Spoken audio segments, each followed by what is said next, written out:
Y entonces, Bien, buenas tardes. Vamos a dar paso a la tercera plática del último día del coloquio.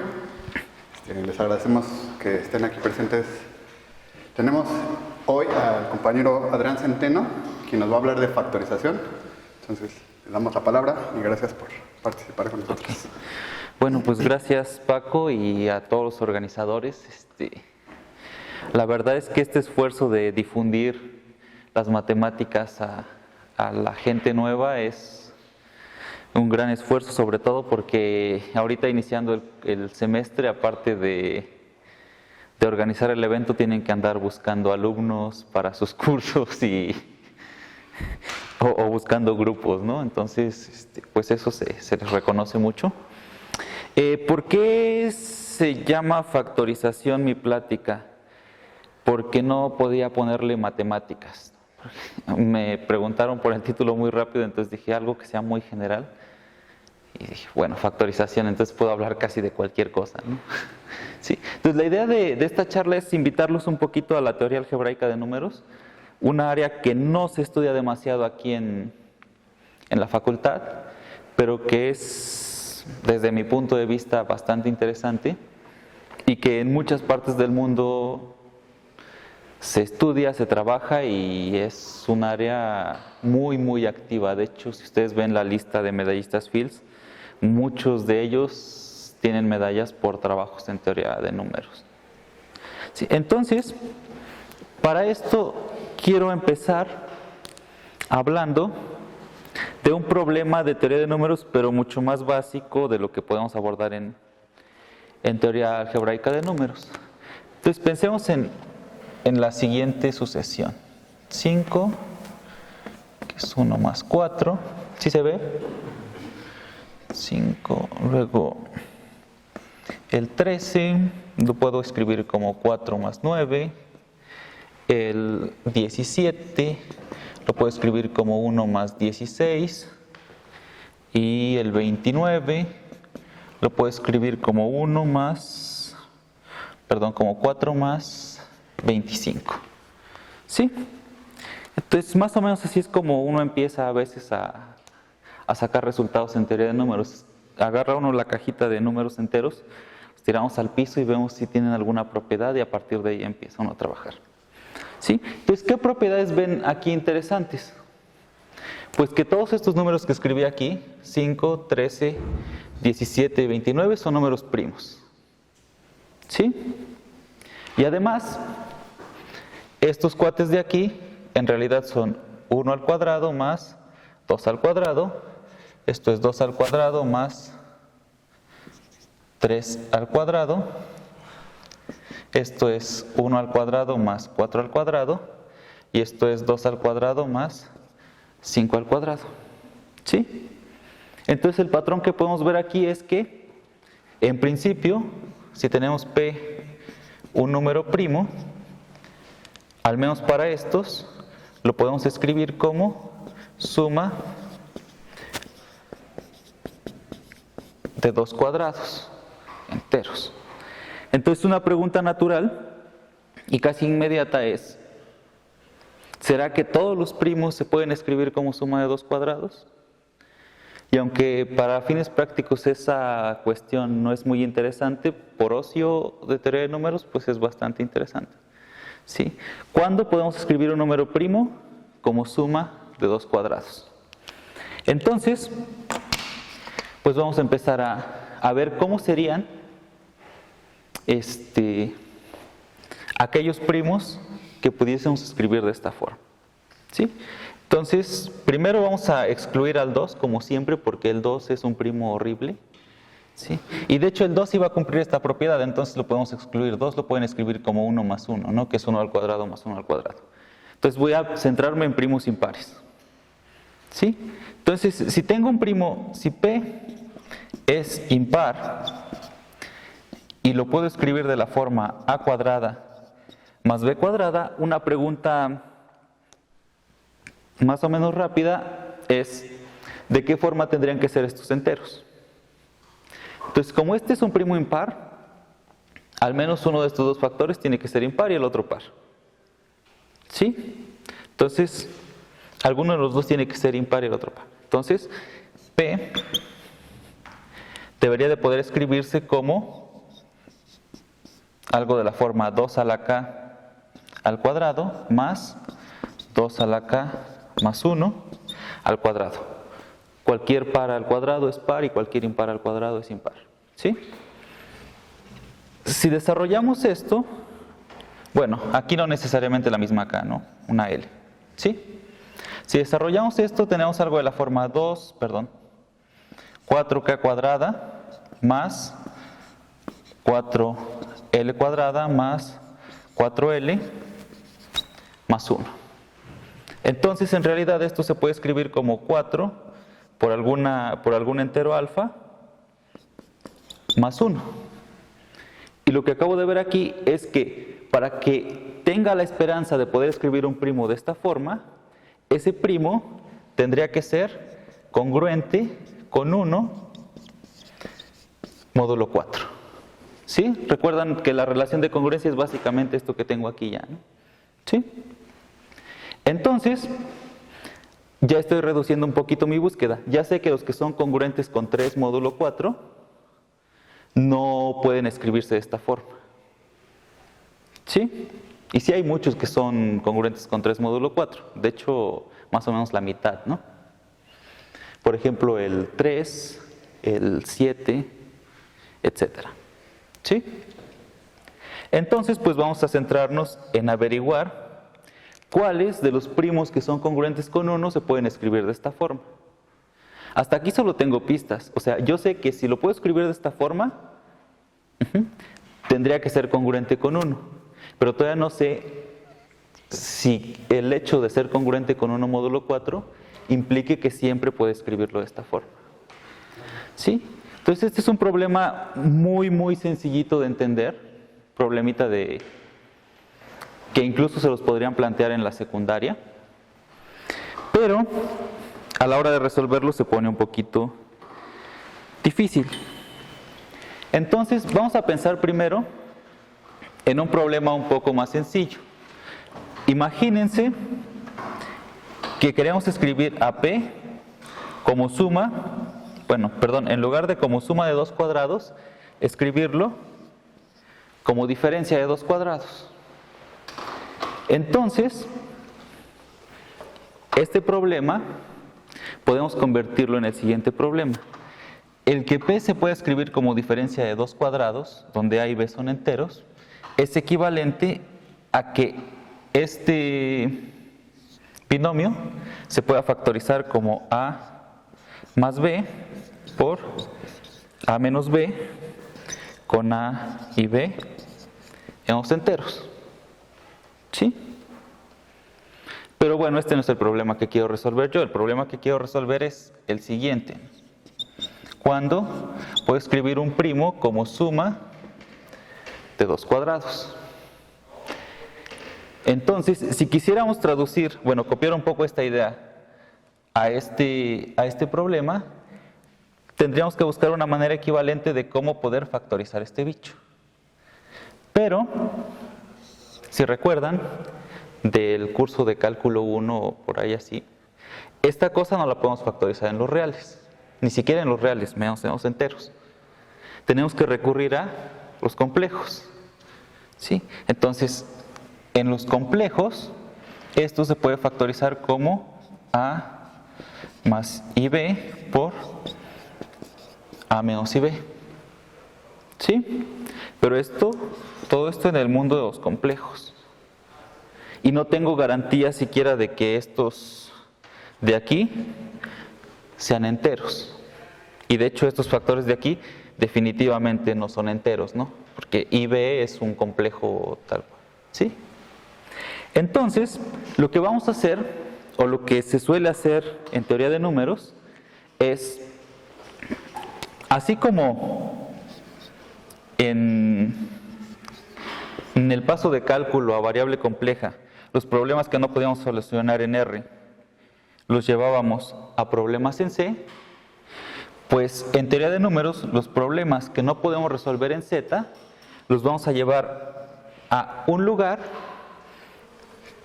que vamos a llamar los enteros gaussianos, que son como el análogo entero de los complejos con respecto de R. ¿Sí? Y de estos hay un montón de anillos donde pueden hacer muchas cosas, pero aquí el que nos va a servir es este. ¿Sí? Entonces déjenme hablar un poquito de este anillo. ¿Sí? Ok. Entonces, ese anillo lo vamos a definir de manera muy natural, tal cual definíamos los complejos, de la forma A, los elementos de la forma A más IB, tal que A y B vivan en Z. ¿Sí? Entonces, ¿por qué digo que este es un anillo? Porque podemos definir una suma y podemos definir un producto. ¿Cuál es la suma? Pues A más IB más algo de la forma A' más A más I B', pues sumamos entrada a entrada.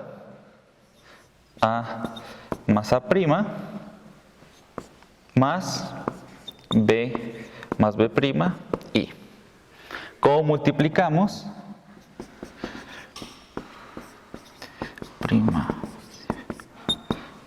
Pues multiplicamos como si estuviéramos multiplicando polinomios en una variable I. Entonces sería A por A' menos B por B'. Este por este, recuerden que aparece un menos porque estoy multiplicando con la I, más I por A B' más A' B. ¿Sí? Entonces tengo una suma, tengo una multiplicación, tengo un elemento 0 ahí, que pues es básicamente el 0 que teníamos, porque el 0 lo podemos escribir como 0 más I, y tenemos un 1, porque el 1 de nuevo lo podemos escribir como 1 más 0 por I. ¿Sí? Entonces este cuate es un anillo. De hecho, conmutativo y con unidad. ¿Sí? Ok, entonces, antes de seguir hablando de este anillo, déjenme mostrarles, por ejemplo, mi problema inicial es, quiero escribir P como suma de dos cuadrados. Este problema es en Z. Quiero llevar mi problema ahora a ZI. Entonces, lo primero que debería de preguntarme es, ¿puedo llevar P a este espacio? Y pues sí, ¿no? P efectivamente vive en ZI. ¿Por qué P vive en ZI? Pues porque P lo puedo escribir como P más 0 por I. Ahora, P en Z era irreducible. No podíamos escribirlo como producto de dos cosas no triviales. Cuando yo subo a este espacio, no estoy seguro si es irreducible o no.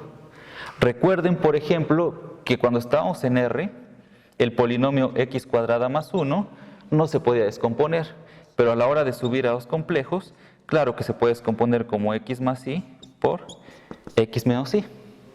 Entonces, una pregunta más o menos natural e interesante es, si tengo un primo en los enteros, que son los primos de mi teoría de números básica, ¿qué ocurre cuando los subo a espacios más grandes? ¿Esos primos siguen siendo primos en este espacio más grande o qué ocurre con ellos? ¿Sí? Entonces vamos a estudiar un poquito quiénes son los elementos que son irreducibles en este mundo. Y después van a ver cómo, acomodando las cosas, vamos a llegar a la solución de nuestro problema original. Entonces, déjenme borrar aquí.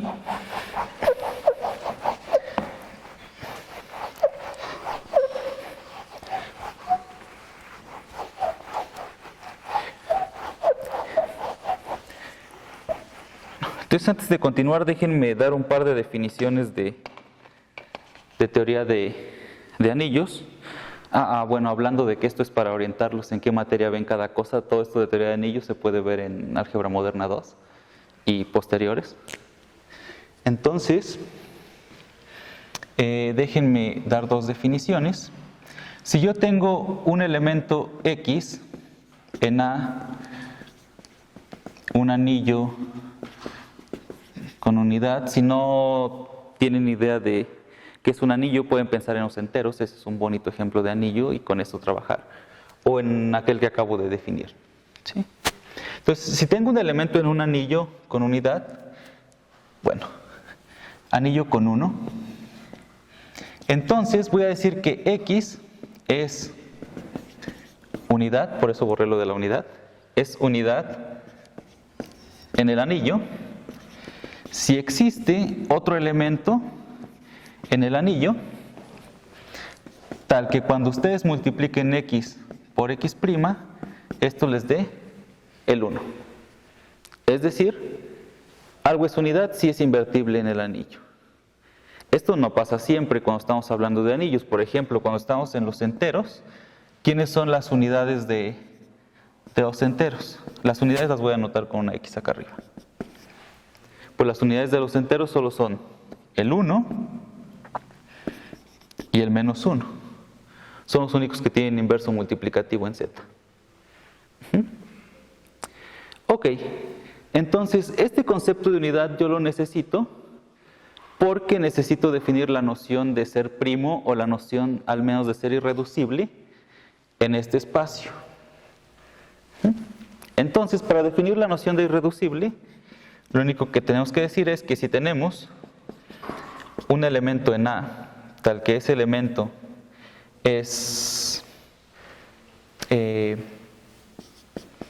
no es una unidad y pedimos distinto de 0, entonces vamos a X tal que esto. Entonces, X es irreducible si cada que yo pueda escribir X como un producto de dos elementos de mi anillo, A tiene que ser unidad o B tiene que ser unidad. ¿Sí? Es decir, algo va a ser irreducible si la única manera que tengo de descomponerlo es como un producto de una unidad por otra cosa. ¿Sí?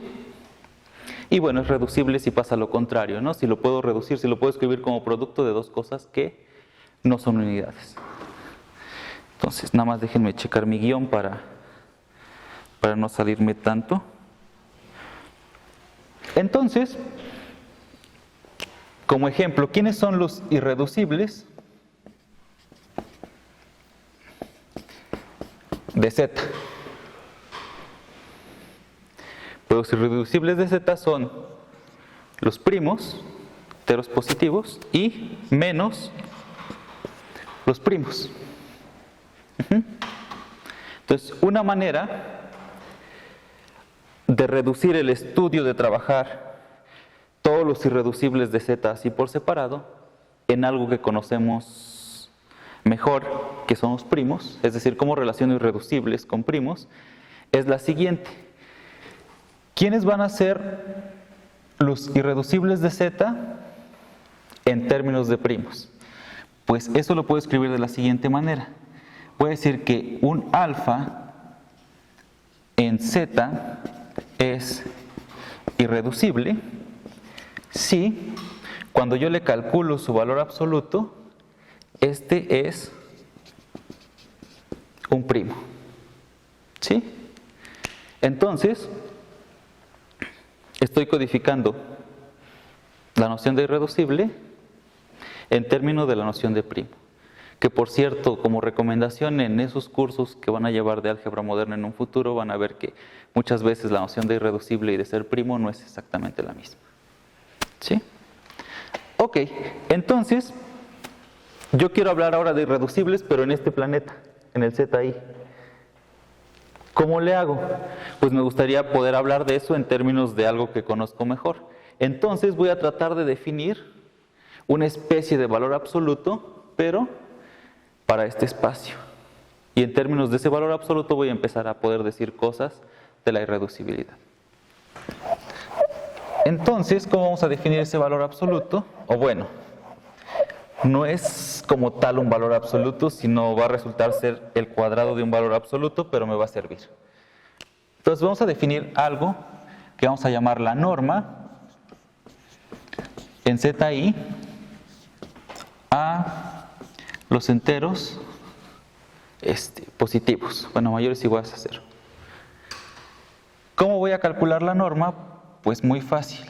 Si yo tengo aquí un elemento de la forma A más IB, su norma va a ser algo que ya conocemos de superior 2. Va a ser A más IB por A menos IB. ¿Sí? Multiplicamos sus conjugados y esto es simplemente A cuadrada más B cuadrada. Y esto ya me da un entero positivo o 0. ¿Sí?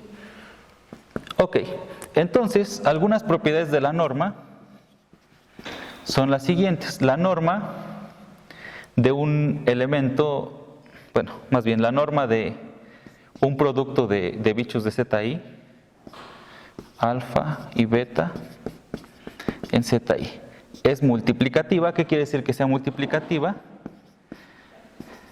Que abre productos, algo que pasaba en el valor absoluto clásico en cálculo, ¿sí? Se puede demostrar que esta norma se comporta también de esta manera. Y algo que sí me interesa mucho más es lo siguiente. Esta norma va a ser suficiente para poder encontrar cuáles son las unidades de ZI y de cierta manera irlas excluyendo, ¿sí? Entonces, lo que vamos a demostrar ahora es que si yo tengo un alfa, que es una unidad en este espacio, entonces la norma de ese alfa tiene que ser 1. Lo que pasaba acá, ¿no? Si tengo una unidad en Z, su valor absoluto es 1. Entonces, copiando un poco la analogía, la demostración no es muy difícil. Alfa está en las unidades, entonces alfa está en ZI. Entonces existe alfa prima en ZI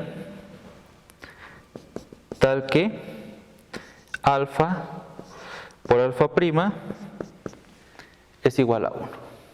¿Sí? Calculo sus normas. La norma de alfa por alfa prima, como la norma es multiplicativa, es lo mismo que la norma de alfa por la norma de alfa prima. Y esto tendría que ser igual a la norma de 1. ¿Sí? Estoy aplicando norma de ambos lados. Pero la norma de 1 es 1. Entonces lo que estoy diciendo aquí es que 1 se podría escribir como un producto de dos enteros positivos. ¿Sí?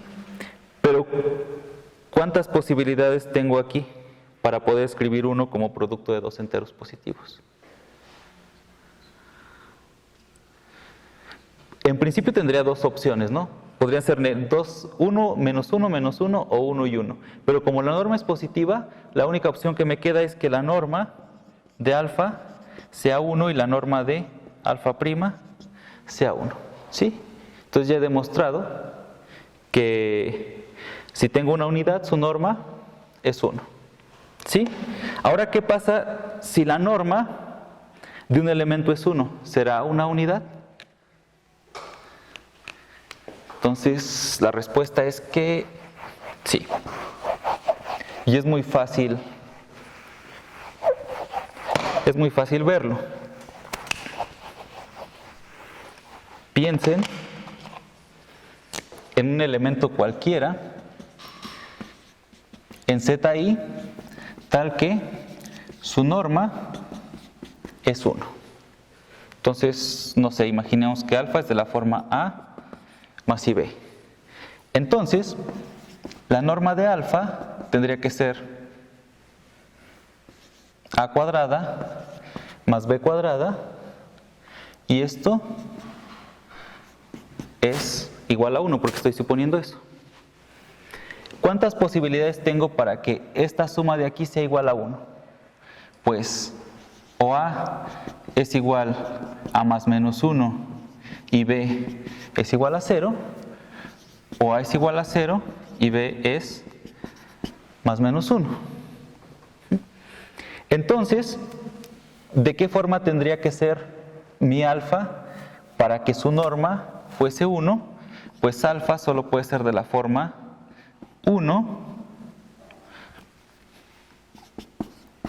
1, menos 1, y o menos i. ¿Y estas cosas son unidades? Sí, cada una de ellas es unidad. ¿Por qué? Porque 1, su inversa es 1, la inversa de menos 1 es menos 1, etc. ¿Sí? Entonces, de hecho, este es mi conjunto de unidades de ese espacio. ¿Sí? Entonces, más allá de probar que si tengo un elemento con norma 1, entonces sí tiene que ser unidad, estoy de hecho caracterizando las unidades. ¿Sí? ¿Y todo esto para qué? Pues porque estas herramientas ahorita me van a servir para lo que quería hacer, que ya se me olvidó qué es. Ok. Entonces, regresemos al problema inicial. El problema inicial era escribir un número primo, que ya vimos que tiene que ser congruente con 1 módulo 4, escribirlo de la forma a cuadrada más b cuadrada con a y b enteros. Entonces, podemos afirmar que nuestro problema, el problema inicial, es equivalente a demostrar que P no es irreducible en ZI.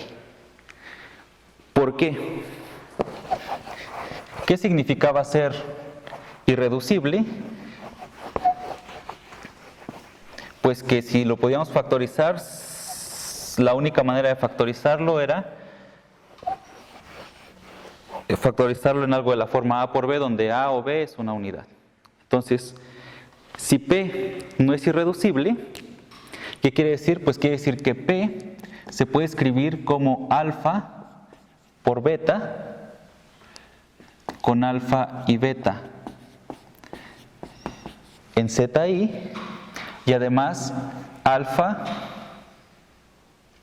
y beta no unidades. ¿Sí?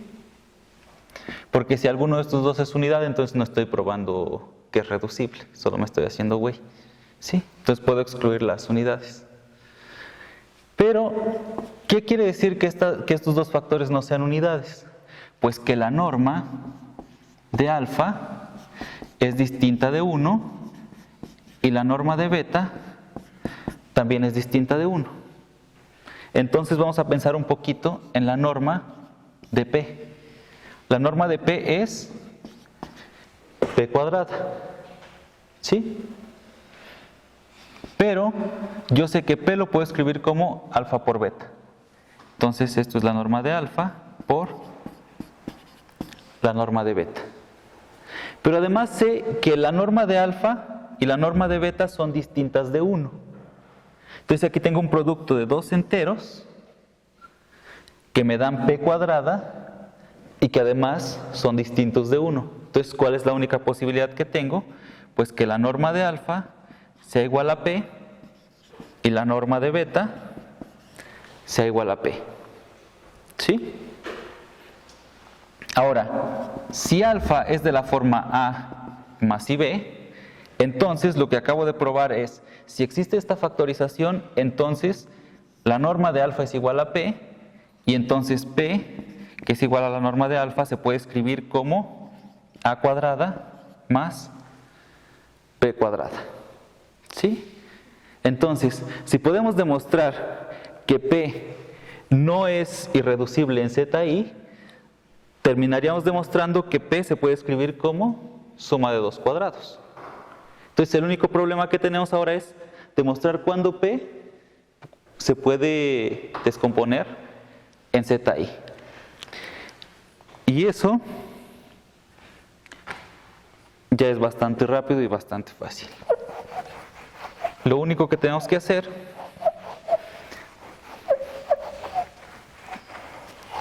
es aprovecharnos de un ejercicio yo creo que de teoría de números 1 o de álgebra superior 2, de un curso bastante bueno de álgebra superior 2, y es lo siguiente. Voy a aprovecharme de la siguiente observación.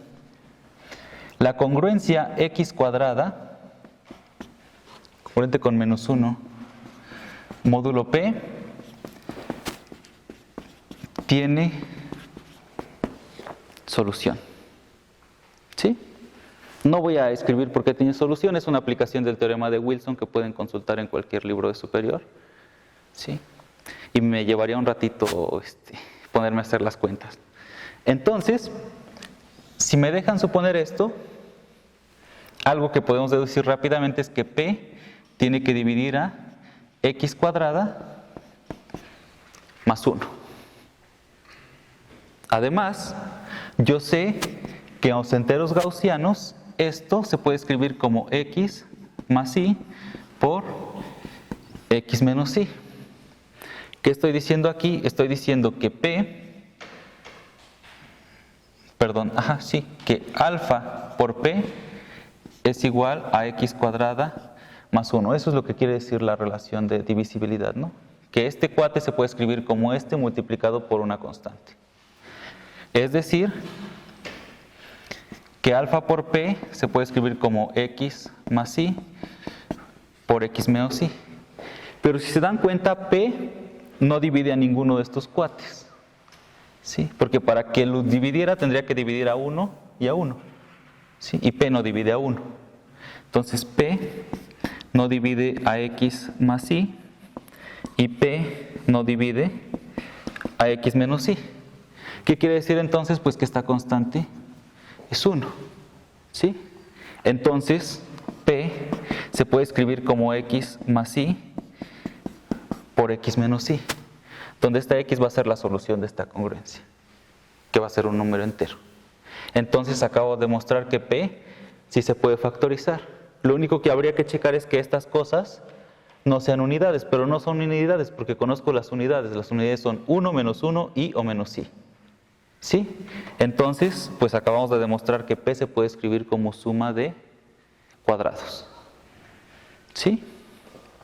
Entonces, ya nada más para terminar, este es un ejemplo para ilustrar un poquito cuál es la idea de estudiar teoría algebraica de números. La idea de estudiar teoría algebraica de números es, si no puedo resolver un problema en los enteros, me invento un anillo un poquito más grande y trato de resolver mi problema en ese anillo más grande. ¿Sí? Entonces, una pregunta natural, por ejemplo, sería, ¿cuándo puedo escribir P como suma de A cuadrada más 5B cuadrada, por ejemplo? ¿Sí? ¿Y qué se nos ocurriría ahí? Pues en lugar de subirlo ahora a ZI, subiríamos nuestro problema a un bicho que se llama Z raíz de menos 5. Sí, hace rato teníamos un 1 aquí y lo que hicimos fue subirlo a Z raíz de menos 1. Entonces, si quiero resolver algo de este estilo, pues lo subo a algo de este estilo. Pero ¿qué creen? Se van a encontrar con problemitas en algo de este estilo. ¿Qué tipo de problemitas se van a encontrar? Cuando hablamos aquí de descomponer SP, hablábamos de factorización. de factorización única. ¿Qué nos asegura que en este espacio voy a poder tener de nuevo factorización y que esa factorización sea única? Pues de hecho nada. Por ejemplo aquí, el 21 lo pueden escribir como 3 por 7, pero también lo pueden escribir como, déjenme checo porque siempre se me olvida, como 1 más raíz de menos 5 por 2 por 1 menos raíz de menos 5 por 2. Si hacen las cuentas, ambos productos dan 21. Entonces ya no tenemos factorización única. ¿Cuál fue la diferencia entre este bicho y este bicho? Pues en principio nada más el numerito. Pero invitándolos un poco a explorar el mundo de teoría algebraica de números, lo que realmente causa problema es que si ustedes pintan en el plano este bicho, pues van a tener, si ponen sobre esta coordenada la parte que tiene que ver con z, es decir, los enteros 1, 2, etcétera, y ponen acá la otra copia de z que teníamos, multiplicada obviamente por i, entonces tendrían aquí i, 2i, etcétera. Entonces tenemos un rectangulito, ¿sí? Este rectangulito, si identifican este lado con este lado, obtienen un tubo, ¿sí? Agarro este lado y lo pego con este lado, ¿sí? Y ahora, si pego estas dos orillas, lo que obtengo es una donita, ¿sí? A esta donita le podemos calcular su volumen, que es más o menos lo mismo que calcular el área de este cuadrito. ¿El área de este cuadrito cuánto es? 1. ¿Qué pasa si pensamos ahora en este? En este, lo que nos generaría sería algo de la forma 1, 2, 3, etcétera, pero aquí nos generaría algo de la forma raíz de menos 5, 2, raíz de menos 5, etcétera. Con esto podemos construir otra donita, pero una donita un poco más alargada. Calcular el volumen de esa donita ya no es 1. A ojo de buen cubero, esto sería más o menos raíz de 5. ¿Sí? Entonces resulta, y los invito a mirar en los cursos de teoría algebraica de números, que el problema que hay entre que en este bicho podemos tener factorización y que sea única, y que aquí no tengamos factorización única, va a ser que el volumen de la donita generada por pintar esta retícula sea distinta de 1. ¿Sí? Entonces ahí van a encontrar una conexión muy muy profunda entre geometría, que es construir esas donitas, análisis, que es calcularle el volumen a esas donitas, y cómo todo ese bicho geométrico analítico influye en la factorización de estos espacios. ¿Sí? Entonces la moraleja es, todo está conectado con todo, y como recomendación para los que están empezando a tomar cursos ahorita es, creo que el único error que podrían tener es tomar materias sobre una sola línea.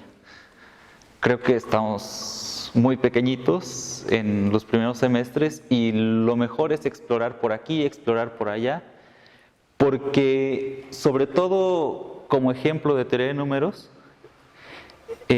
muchas veces las soluciones las encontramos en mundos donde ni siquiera nos lo esperábamos. Muchas de las medallas recientes han sido inspiradas por ideas de física, no sé, hacen algo de teoría de números y salió de física. En teoría de números básicamente lo que hacemos es muchas veces construir cosas geométricas o cosas analíticas que nos ayudan a resolver aquello. Porque trabajar con los enteros es algo como muy sin carnita, ¿no? Nada más son los puros enteros ahí viviendo, entonces como que la idea de poner carnita es ponerle geometría y ponerle análisis. Entonces la recomendación es, aunque en todas las charlas anteriores les han estado diciendo que se vayan por un área o por otra, yo les recomendaría exploren, ahora que son jóvenes, conozcan de una, conozcan de otra, y uno nunca sabe cuándo nos va a servir. Entonces, obviamente en algún momento tendrán que especializarse y hacer algo, pero siempre es bueno tener un panorama general de todas las matemáticas. Por eso el título también de factorización, porque algo que van a ver, por ejemplo, en variable compleja es que el teorema fundamental del álgebra, que dice que cualquier polinomio de grado n se descompone como n polinomios de grado 1, para demostrar esa descomposición van a necesitar de variable compleja, y lo van a ver en el curso de variable 1. Entonces, desde ahí van a ver un ejemplo donde todas las áreas necesitan de un área extra afuera, ¿sí? Entonces, a modo de consejo para este coloquio, pues exploren. No se pierde nada con ensuciarse las manos con distintas tierras, ¿no? Entonces, ahí le dejo.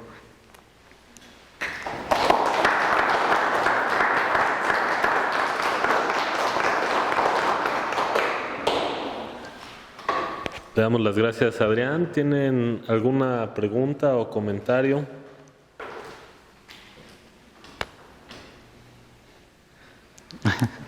Anímense, es el chiste del coloquio que...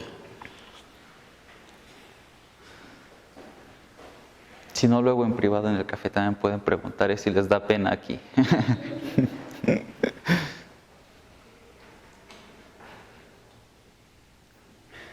Bueno. Bueno, si no hay preguntas, yo sí tal vez, ya lo dijiste, si fue el caso, porque tuve que ir a ver unas cosas, y si no,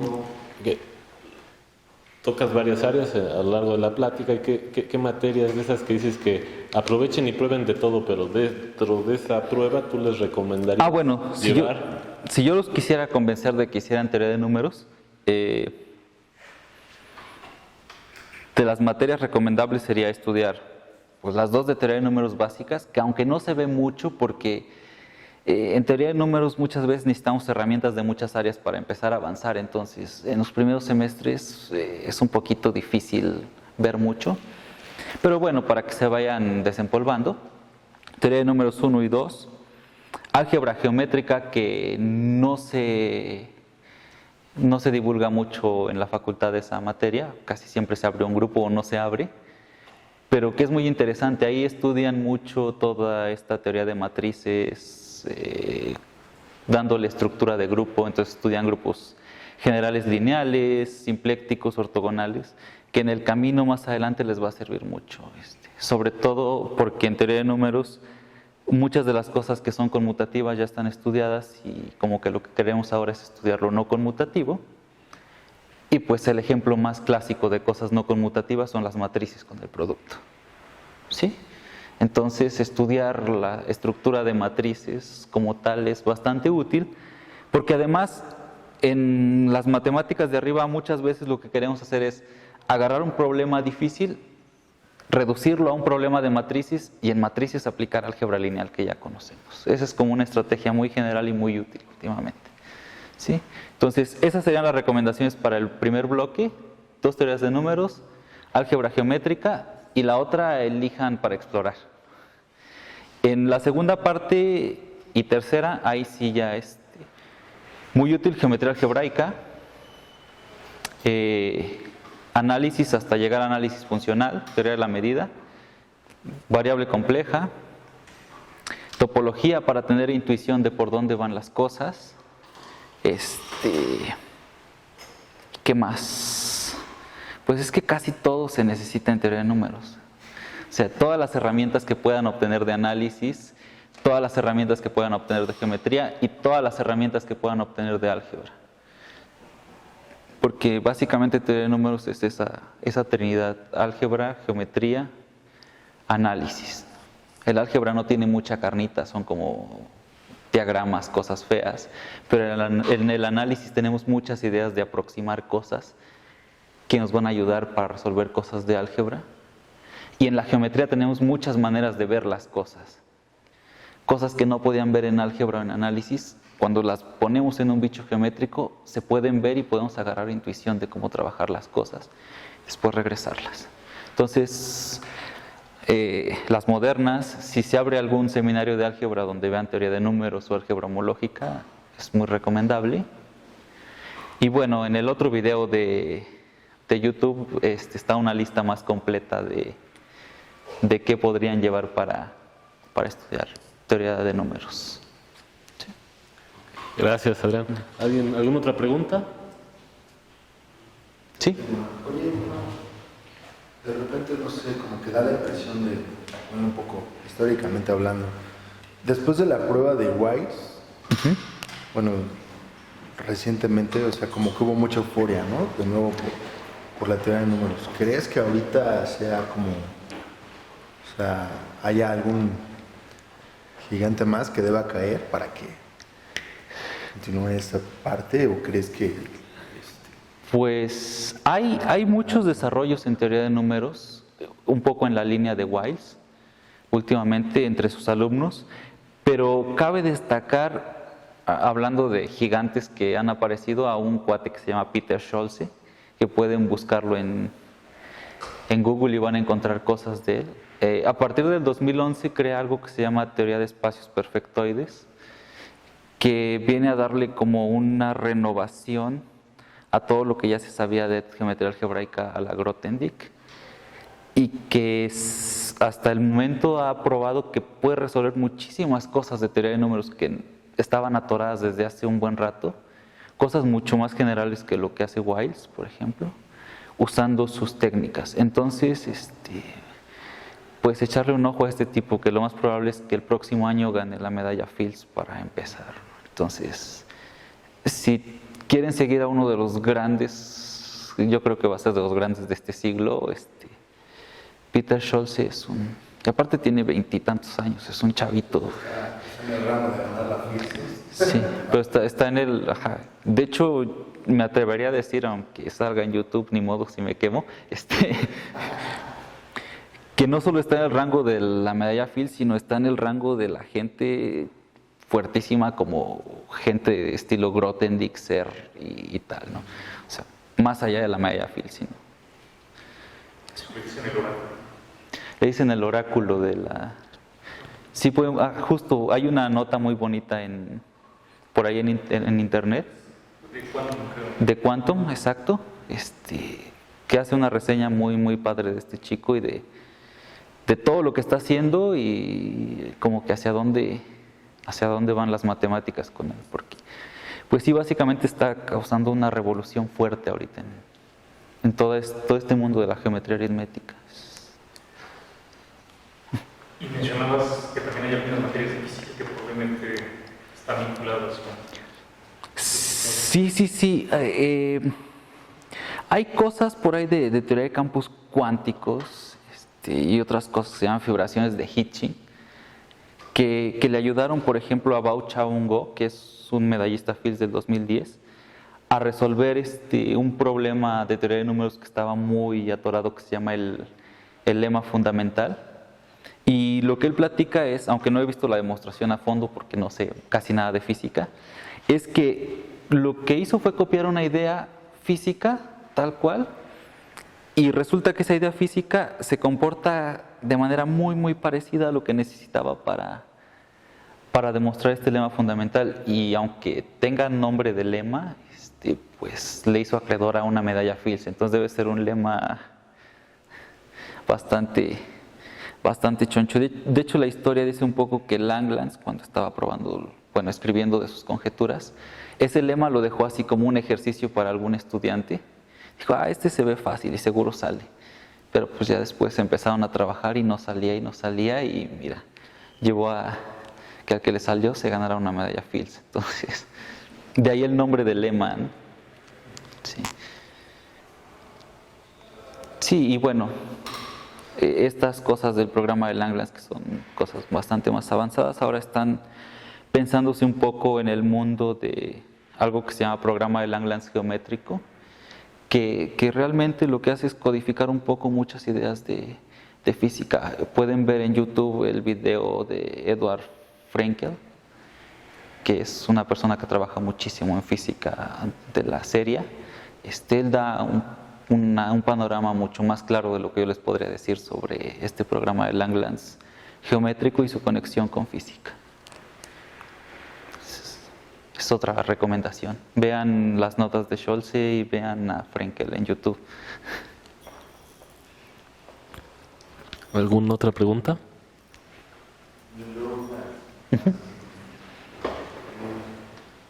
¿Cuál es la diferencia entre lo que llaman la teoría analítica de números y la teoría algebraica de La diferencia que ya se está quedando un poquito atrasada, porque ahora es como que ya más unificadora la cosa, es las técnicas que usas básicamente, ¿no? En teoría analítica lo que tú haces es estudiar la teoría de números, atacarla con herramientas analíticas, principalmente análisis, cuestiones de convergencia.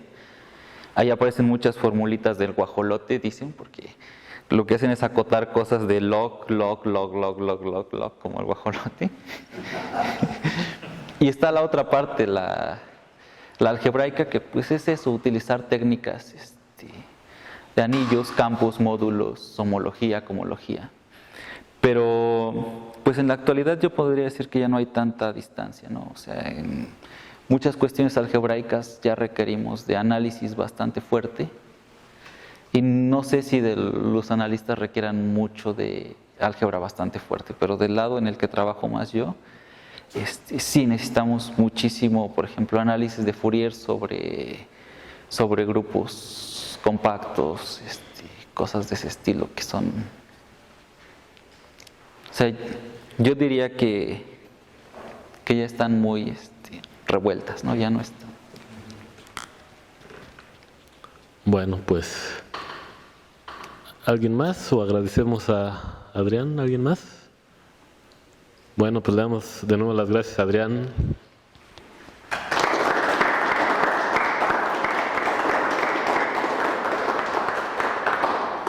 Ya, déjame borro esto para